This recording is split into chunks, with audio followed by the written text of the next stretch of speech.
কথাগুলো মনোযোগ সহকারে শুনে যাবেন।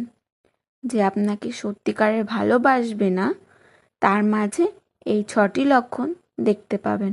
1. লোকানো। সে আপনার কাছ থেকে যে কোনো বিষয়, ভালো মন্দ সব কিছু লুকাবে। সে কখনোই আপনার সব কিছু শেয়ার করবে না। সে আপনার থেকে দূরে দূরে থাকার চেষ্টা করবে। 2. অজুহাত। সে আপনার ব্যস্ততার অজুহাত দেখাবে। মানুষটা সারা দিন ফ্রি থাকবে, কিন্তু সে আপনার কোনো খোঁজখবর নেবে না। সে আপনার কোনো কেয়ার বা যত্ন করবে না। তার সব কিছুতে না আর না থাকবে। তার সব কিছুতেই অজুহাতে ভরা থাকবে। আপনার প্রতি তার মায়া জিনিসটা খুব কম কাজ করবে। 3.